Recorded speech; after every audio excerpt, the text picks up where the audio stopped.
What's up, guys? Yeah, I just figured out something, I think. I'm not the smartest guy in the world, but real quick, I have a video in the editor, in my iMovie editor. I got it working now. So I did a video on Saturday, October 28th, and I talked about this stuff that I'm talking about. And I went back and watched that video because I had it in the editor, and now I'm editing it now. And I'm listening to it, myself in the past 3 weeks ago or whatever it was. And then I'm listening to what happened. I'm listening to Nikki Haley's fallout after her and Vivek Ramaswamy's fallout after the debate, and how the media just completely turned on Vivek and calling him a sexist, basically, he's against feminism or whatever. And now Nikki Haley, on all her interviews on Fox News and everywhere else, she's acting like a victim. She's acting like a feminist, and she's acting like Vivek has a problem with women because she said, he attacked Christine Welker, he attacked the RNC chairwoman, and then he attacked me. I mean, obviously he has a problem with women. And I'm sitting there going, what does this remind me of? This reminds me of Hillary Clinton and Donald Trump, and then Hillary Clinton versus Bernie Sanders. It's funny how these women, politician women, they basically, everything is based on their sex. When she responds to something, it's her 3-inch heels, and this, I use it for ammunition, and I can only run in these 5-inch heels or whatever, and I'm a strong woman. And when it comes to, if you want something done, send a woman to do it, not a man to do it, and all this other stuff. And I'm listening to this, and I'm like, wow, conservatives, women now, and including all the women on Fox News, and this is why I say Fox News is not your friend if you're a true American, are feminists now. They're victims now. Now all of a sudden there's, the man thinks he's better than us, and we don't need men, and sexism and all this other stuff. This is the plan, ladies and gentlemen. Again, it's not Democrats and Republicans, right? What they're trying to do is they're trying to separate the country by basically people that love the country and people that hate the country, right? The people that love the country, obviously, are United States Americans, veterans, patriots, people that love America first, politicians. But Nikki Haley never gets she never gets called to task. She never gets talked. They never talk to her about her policies. All they talk about is talking points of what Vivek Ramaswamy said to her. And it's like, wow, you're playing that game, Fox News? You're playing that game, Nikki Haley? It's like, wow. And then they never say, hey, well, Vivek said this about your policy. What do you say about that? And again, it's not about Vivek and Nikki. That's just the two that are, going at it. But yeah, because I think those two are going to be the ones that's left standing. But I'm telling you guys, the plan is this, right? The plan is making women stronger and men weaker, making women the victim of sexism, right? At the same time, because 1 minute they're strong and the next minute they're a victim, which is kind of, oh my goodness, man. And I'm just watching these interviews, and I'm listening to myself talk, and I'm just like, wow. Because my old self back then didn't watch the debate, right? And I'm seeing the fallout, and I knew there was going to be a fallout, obviously, because that's how the mainstream media does it.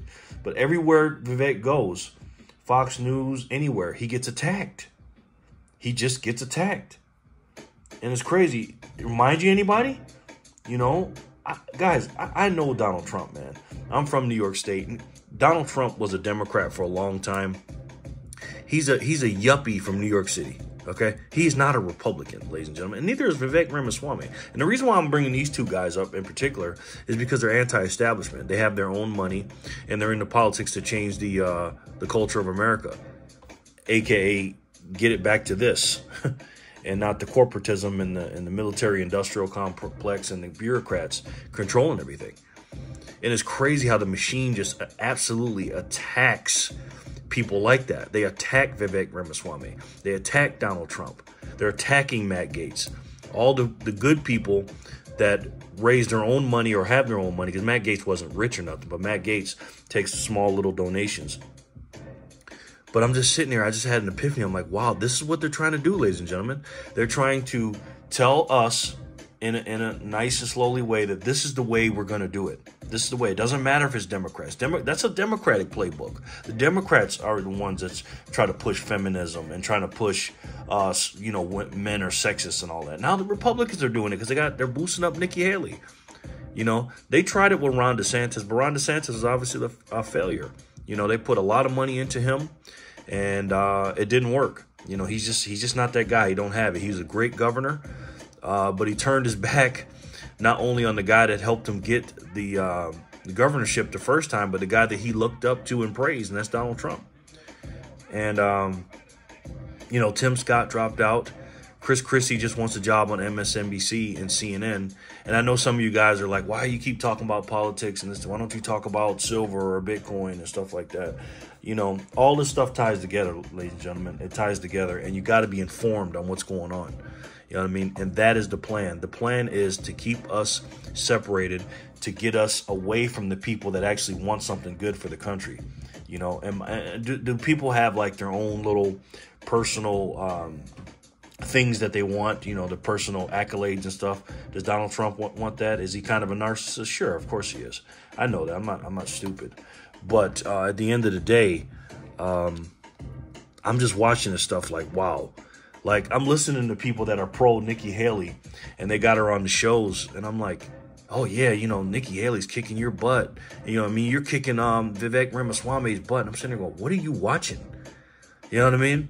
And it's almost like Nikki Haley's like a Democrat. Like, seriously, that woman is not American first, guys, okay? All she wants to do is be the president of the Ukrainians. She wants to be a president of Israel and any other country that's going to get her rich by her sending money from the military-industrial complex to keep wars going. That's all she wants to do. Meanwhile, nobody asked Vivek Ramaswamy about his actual policies. They don't say, hey, man, you talked about closing the border, or hey, man, you talked about ending wars, or hey, man, you talked about dropping inflation or getting homeless on the streets. They never ask him about that. All they ask him about is, oh, you're a sexist. Why are you bringing up stuff about Nikki Haley? Same thing with Donald Trump. They do the same exact thing. And let me say this, too, on a side note. Let me tell you what they're doing to Donald Trump real quick. There's three things, right, with these court cases, right, because they're all BS, obviously. And I'm not saying that because I'm this Trump fan. It's just obvious it is. Number one, they're trying to defame him in the media. They're trying to make him guilty. They're not really going to lock him up and put him in prison. They want you to, because they keep feeding you. Because imagine you go to work every day. You just go to work, and you're not reading a bunch of politics, and you're not like us. We just... people just go to work and do their thing, right? And they come home and they put on the news, and all they see is Donald Trump's indicted. Donald Trump talked back, and all they do is talk bad about him. What they're trying to do is they're trying to make him guilty in the media. That's number one. Trying to make him guilty. So when you go to the ballot, you'll say, oh, man, I don't want to vote for that guy. He's a 91 counts of, felonies, 47 this, and 4 indictments. Nah, I can't do that. That's the first thing. Second thing is they're trying to bankrupt him. Okay, all these court cases, they're trying to drain his pockets, him and his family, trying to, and it's just, you watch it, it's just so obvious. They're trying to say, oh, Mar-a-Lago is only worth $18 million. What do you mean? I said, what do you talking? If you know anything about real estate, I'm into real estate. If you know anything about real estate, what happens? You find a property, you get somebody to come and evaluate the property, you get a valuation on it, you get a loan on it, and then you pay it back. That's exactly what Donald Trump did. And they got him in court for that. And people don't understand what's going on with it. That's the second thing. They're trying to bankrupt him by many different ways. And number three is they're trying to take him off the ballot. You know what I mean? They're trying to take him off the ballot by saying, oh, this the 14th Amendment, and this state wants to do this. And, and you could see it. And all three of those come down to him not winning the election, a.k.a. election interference. And that's what they want. They're going to be doing that to Vivek Ramaswamy too, guys. You know what I mean? So I'm just sitting back watching like, wow. Listen, those are the problems. Here's the solutions, guys. Get you some Bitcoin. I gave away 10,000 Satoshis to each individual that emailed me yesterday about my giveaway Bitcoin. Once you get your Bitcoin, learn about it. Read the Bitcoin white paper. Read the Bitcoin standard. Get yourself some real vintage silver. Take your cash out of the bank. And be a sovereign individual, man. I'm not saying break the laws or nothing like that, but keep your head up, love your country, love God, and love your family. I love each and every one of you. and I'll talk to you soon. Peace and love, guys.